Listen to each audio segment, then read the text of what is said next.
जय Hind and hello guys, स्वागत है आपका आपके अपने यूट्यूब चैनल ज्ञानदे होस्ट में। और इस वीडियो में मैं आपको बताने वाला हूं पंजाब नेशनल बैंक यानी कि पीएनबी स्पेशलिस्ट ऑफिसर्स यानी कि एसओ ऑनलाइन फॉर्म 2025 के बारे में कि कैसे आपको फॉर्म फिलअप करना है। यहां पर आपको रजिस्ट्रेशन से लेकर प्रिंट तक स्टेप बाय स्टेप पूरी जानकारी दी जाएगी, जिससे कि आप इस फॉर्म को बिना किसी मिस्टेक के भर पाएंगे। तो चलिए शुरू करते हैं। गाइज, अगर आपने अभी तक वीडियो को लाइक शेयर नहीं किया कर दीजिए, चैनल के ऊपर नहीं है तो चैनल को सब्सक्राइब करके बेल आइकन ऑन कर लीजिए। फिर जो लिंक मैंने इस वीडियो के डिस्क्रिप्शन में आपको दिया है, लिंक आप ओपन करेंगे। ओपन करने के बाद आपको जानने को मिलेगा कि इसमें 350 वैकेंसी है। फॉर्म आप लोग 24 मार्च 2025 तक भर पाएंगे। एग्जाम डेट आपकी अप्रैल मई 2025 है। कौन सी पोस्ट के लिए कितनी वैकेंसी है वो आप यहाँ पर चेक कर सकते हैं, और अप्लाई करने के लिए किस पोस्ट पर क्या क्वालिफिकेशन चाहिए उसकी भी पूरी जानकारी आपको यहाँ पर दी गई है। एंड फिर आप यहाँ पर एज लिमिट की जानकारी जान सकते हैं, एप्लीकेशन फीस की जानकारी जान सकते हैं, सिलेक्शन प्रोसेस देख सकते हैं, और उसके बाद आप इंपॉर्टेंट लिंक के सेक्शन में ऑफिशियल नोटिफिकेशन पीडीएफ के ऊपर क्लिक करके इस नोटिफिकेशन से पूरी की पूरी जानकारी ऑफिशियल वे में चेक कर सकते हैं, जहां पर आपको age limit, qualification, selection process, post wise qualification सभी की इन्फॉर्मेशन दी गई है। अब अगर आप इसमें एलिजिबल है और इंटरेस्टेड है फॉर्म को फिल करने के लिए, तो आप कैसे करेंगे। इसके लिए गाइज आपको यहाँ पर जो मैंने अप्लाई ऑनलाइन लिंक दिया है, इंपॉर्टेंट लिंक के सेक्शन में ये ओपन करना है। एंड आपके सामने यहाँ पर कुछ ऐसा इंटरफेस आ जाएगा। इसके बाद आप यहाँ पर click here for new registration, इसके ऊपर क्लिक करेंगे। अब गाइज यहाँ पर आपको आपकी बेसिक इन्फॉर्मेशन फिल करनी है। सबसे पहले आप आपका फर्स्ट नेम एंटर करेंगे। फर्स्ट नेम को दोबारा डाल करके आपको वेरीफाई करना है। फिर आपको आपका मिडिल नेम डालना है, उसको दोबारा डाल करके वेरीफाई करना है। एंड देन आप यहाँ पर आपका लास्ट नेम आप एंटर करेंगे, इसको दोबारा डाल करके आप वेरीफाई कर देंगे। इसके बाद नीचे की तरफ आप आपका मोबाइल नंबर डालेंगे 10 डिजिट का, इसको दोबारा डाल करके वेरीफाई कर देंगे। अल्टरनेटिव नंबर के अंदर अगर आप कोई अन्य नंबर अपना देना चाहते तो आप यहाँ पर दे देंगे, नहीं तो आप चाहे तो इस ऑप्शन को खाली भी छोड़ सकते हैं। फिर आप ईमेल आईडी में आपकी ईमेल में @ से पहले जो भी आता है वो आप यहाँ पर लिखेगा, और डोमेन नेम के ऊपर क्लिक करके सिलेक्ट करना कि आपकी ईमेल किस डोमेन पर है। जैसे कि मेरी ईमेल आईडी gmail.com पर है, तो मैं यहाँ पर gmail.com सेलेक्ट कर लूँगा। इसके बाद आप अपनी complete email ID confirm email ID के अंदर डाल देंगे, और इस सिक्योरिटी कोड डालने के बाद सभी जानकारी चेक करते हुए सेव एंड नेक्स्ट के ऊपर क्लिक करेंगे। अब गाइज आप यहाँ पर देखेंगे कि जो आपका रजिस्ट्रेशन है वो कंप्लीट हो चुका है, और आपको रजिस्ट्रेशन नंबर एंड पासवर्ड की जानकारी डिस्प्ले के ऊपर भी दिखाई जा रही है, और साथ ही साथ ईमेल और मैसेज के माध्यम से भी सेंड कर दी गई है। अब इस सेक्शन के अंदर आप यहाँ पर जो गाइडलाइंस है फोटो साइन की वो एक बार चेक कर लीजिएगा, जहाँ पर आपको बहुत ही अच्छे से बताया कि फोटोग्राफ की अंदर आपको किन किन चीज़ों का ध्यान रखना है, डायमेंशन कितना रखना है, पिक्सल कितना रखना है, साइज कितना रखना है, सिग्नेचर का साइज कितना रखना है, लेफ्ट हैंड थंब इंप्रेशन का जो साइज है वो कितना रखना है, पिक्सल कितना रखना है, हैंड डिक्लेरेशन के बारे में इन्फॉर्मेशन दी गई है, प्रूफ ऑफ एज के बारे में, कास्ट सर्टिफिकेट के बारे में, तो सभी डॉक्यूमेंट की इन्फॉर्मेशन आपको यहाँ पर दी गई है। अब आप यहाँ पर आएंगे और आपको यहाँ पर एक जो फोटो है अपना जो आपकी डिवाइस के अंदर है वो अपलोड करना है। तो चूज फाइल के ऊपर क्लिक कीजिए, और जहाँ पर भी फोटो फाइल है सिलेक्ट कीजिए, ओपन कीजिए। आपका फोटो यहाँ पर इस तरह से अपलोड हो जाएगा। इसके बाद आप यहाँ पर देखेंगे capture photo using web camera, यानी कि अब आपको एक लाइव फोटो कैप्चर करना है।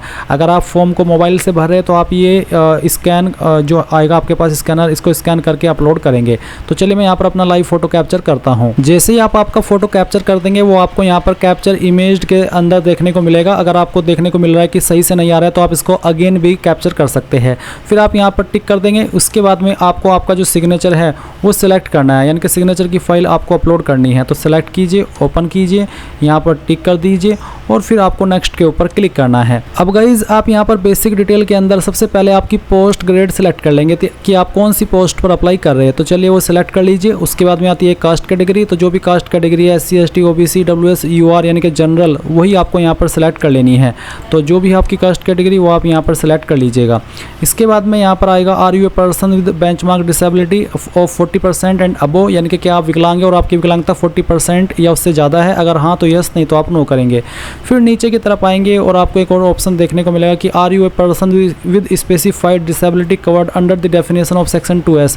तो बेसिकली ये सवाल यही है कि क्या इस सेक्शन के अकॉर्डिंग आपको लिखने में प्रॉब्लम होती है और आपको उसके लिए स्क्राइब चाहिए। अगर आप ऐसे कैंडिडेट है तो यस करें, नहीं तो नो कर देना है।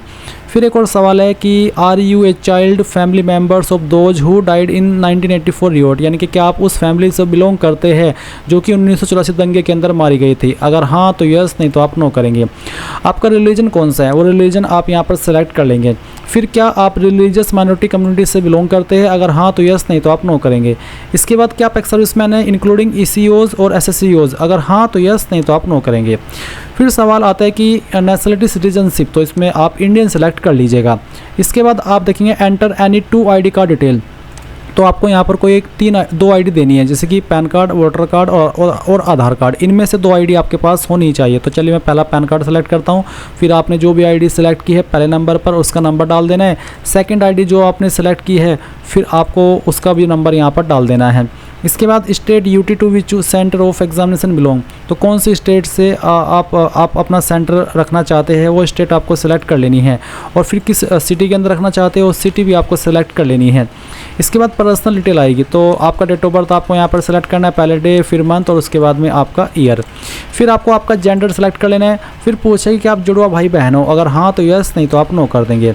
इसके बाद मैरिटल स्टेटस क्या है, अनमैरिड, मैरिड जो भी है वो आप यहाँ पर टिक कर दीजिएगा। फिर आप आपका फादर नेम डालेंगे। उसके बाद एड्रेस फॉर कॉरेस्पॉन्डेंस में जो आपका प्रेजेंट एड्रेस है वो आप यहाँ पर लाइन 1, 2, 3 के अंदर थोड़ा थोड़ा पार्ट डाल दीजिएगा। आपकी डिस्ट्रिक्ट कौन सी है वो डिस्ट्रिक्ट का नाम आपको यहाँ पर खुद से एंटर करना है। इसके बाद आप यहाँ पर आपकी स्टेट सेलेक्ट कर लेंगे और आपका जो भी पिन कोड है वो आपको यहाँ पर डाल देना है। ये डालने के बाद नीचे आएगा कि क्या आपका प्रेजेंट एड्रेस और परमानेंट एड्रेस सेम है, अगर हाँ तो आप इस बॉक्स के ऊपर टिक करिएगा और अगर अलग अलग है तो अनटिक करके अलग से भरिएगा। फिर किस एड्रेस के ऊपर आप अपनी एप्लीकेशन फ़ीस की GST इनवॉइसिंग यानी कि जो फीस की स्लिप होती है वो सेंड करना चाहते हैं वो आप सिलेक्ट कर लीजिए और फिर सेव एंड नेक्स्ट कर दीजिए। अब आपके सामने यहाँ पर क्वालिफिकेशन की जानकारी आ चुकी है। तो सबसे पहले आप यहाँ पर ग्रेजुएशन के सेक्शन में बताएंगे कि आपके पास इनमें से कौन से डिग्री या फिर स्ट्रीम के अंदर क्वालिफिकेशन है, अगर इनमें है तो सिलेक्ट कर ले, नहीं तो अदर्स के ऊपर क्लिक करके खुद से यहाँ पर उस सब्जेक्ट को या स्ट्रीम को मेंशन कर दे। यूनिवर्सिटी नेम, तो कहाँ से आपने किया आप उस यूनिवर्सिटी का नाम या फिर इंस्टीट्यूट का नाम यहाँ पर भर दीजिएगा। किस डेट के अंदर पास कर ली थी वो डेट और फिर आपका मंथ और उसके बाद में जो भी ईयर है वो आप यहाँ पर सिलेक्ट कर लीजिएगा। परसेंटेज कितनी थी वो आप यहाँ पर डाल दीजिएगा और आपकी क्लास क्या थी वो आपको सिलेक्ट कर लेनी है। जिनके 60+ परसेंटेज होते हैं वो फर्स्ट क्लास के अंदर आते हैं। और यहाँ पर guys post graduation degree diploma, अगर आपने PG डिग्री भी किया तो आप यहाँ पर उसकी क्वालिफिकेशन भी इस तरह से सिलेक्ट कर लेंगे। और अगर आपके पास पोस्ट ग्रेजुएशन है या डिप्लोमा है तो आप उसकी इन्फॉर्मेशन इस तरह से सिलेक्ट करके सेम वे में भर दीजिए जैसे कि अभी आपने ग्रेजुएशन की जानकारी भरी है। कोई प्रोफेशनल क्वालिफिकेशन है वो भी आप यहाँ पर भर सकते हैं, कोई सर्टिफिकेट है तो वो भी दे सकते हैं, कोई अन्य क्वालिफिकेशन है तो उसकी जानकारी भी आप दे सकते हैं। अगर आपके पास कोई एक्सपीरियंस है तो आप एक्सपीरियंस की इन्फॉर्मेशन यहाँ पर भर देंगे, पर इसमें अप्लाई करने के लिए एक्सपीरियंस कंपलसरी रूप में नहीं मांगा, इसलिए आप चाहे तो इस ऑप्शन को खाली छोड़ सकते हैं, पर अगर आपके पास एक्सपीरियंस है तो भर दीजिएगा। लैंग्वेज नोन, कौन कौन सी लैंग्वेज आपको आती है, लैंग्वेज लिखनी है पहले और फिर बताने की मुझे पढ़नी आती है, लिखनी आती है और बोलनी आती है। उसके बाद जो आपको सेकंड लैंग्वेज आती है वो आप यहाँ पर लिखेंगे और उसका स्टेटस भी इस तरह से टिक करके बता देंगे। इसके बाद जो आपको तीसरी लैंग्वेज आती है अगर कोई आती है तो आप लिख दीजिएगा और उसका स्टेटस इस तरह से आपको बता देना है। उसके बाद आप यहाँ पर नीचे सेव एंड नेक्स्ट के ऊपर क्लिक करेंगे। अब आपके सामने यहाँ पर आपके फॉर्म का प्रीव्यू आ चुका है। जो भी जानकारी आपने भरी है वो सभी आप यहाँ पर चेक कर सकते हैं। जब आपको लगे कि सभी जानकारी सही है तो आप यहाँ पर आई एग्री के ऊपर क्लिक करेंगे और फिर आप कंप्लीट रजिस्ट्रेशन के ऊपर क्लिक करके यहाँ से ओके कर देंगे। एक बार फिर से ओके करेंगे। फिर आपको यहाँ पर left thumb impression, hand written declaration, proof of age, ये सभी डॉक्यूमेंट अपलोड करने हैं। तो चूज फाइल के ऊपर क्लिक कीजिए और आपका जो लेफ्ट थंब इंप्रेशन है वो आपको सेलेक्ट करना है, ओपन करना है। आपकी फाइल यहाँ पर आ जाएगी। आपको बोला कि साइज़ 20 से 50 KB के बीच में होना चाहिए, तो आपको ऐसी फाइल अपलोड करनी है जिसका साइज़ यहाँ पर दिए गए साइज़ के अंदर हो। तो सेलेक्ट कीजिए, ओपन कीजिए, आपका यहाँ पर इस तरह से इंप्रेशन आएगा। फिर आप इसको ओके कर दीजिए। अब आपको हैंड रिटन डिक्लेरेशन अपलोड करना है। इसमें क्या लिखना है वो आप समझ लीजिए। जो लिंक वीडियो के डिस्क्रिप्शन में दिया है आप ओपन करेंगे तो आप आएंगे हैंड रिटन डिक्लेरेशन की हेडिंग में और ये जो लाइन है ये आपको कोरे कागज़ के ऊपर यानी कि ब्लैंक पेपर पर लिखनी है। और जहाँ पर नेम ऑफ द कैंडिडेट है यहाँ पर आपको आपका नाम लिख देना है जो आपने फॉर्म के अंदर भरा है और डेट ऑफ बर्थ के बाद में जो आपकी डेट ऑफ बर्थ है वो लिख देनी है। फिर उस इमेज को आपको स्कैन करके यहाँ पर अपलोड करना है जिसका साइज़ 100 KB से कम रहना चाहिए, नहीं तो वो अपलोड नहीं हो पाएगा। तो यहाँ पर फाइल सेलेक्ट कर लेंगे, फिर इसको ओके कर देंगे। उसके बाद प्रूफ ऑफ एज, इसमें प्रूफ ऑफ एज में आप 10th का सर्टिफिकेट अपलोड कर सकते हैं या फिर जो आपका बर्थ सर्टिफिकेट है वो भी आप अपलोड कर सकते हैं। इसका फॉर्मेट PDF का रखा है। अगर आपका जो डॉक्यूमेंट है वो इमेज के फॉर्मेट में है तो आप उसको PDF के फॉर्मेट में कन्वर्ट कर लेंगे। कैसे करेंगे वो भी जान लीजिए। गूगल के अंदर आइए और सर्च कीजिए इमेज टू PDF और इसके बाद जो पहले वाली वेबसाइट आएगी ये ओपन करेंगे। JPG सिलेक्ट JPG इमेज के ऊपर क्लिक करेंगे।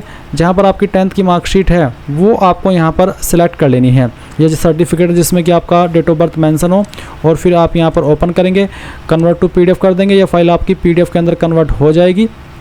एंड देन फिर आप यहाँ पर इसको डाउनलोड करके अपलोड कर देंगे, जैसे कि मैंने अभी आपको बताया।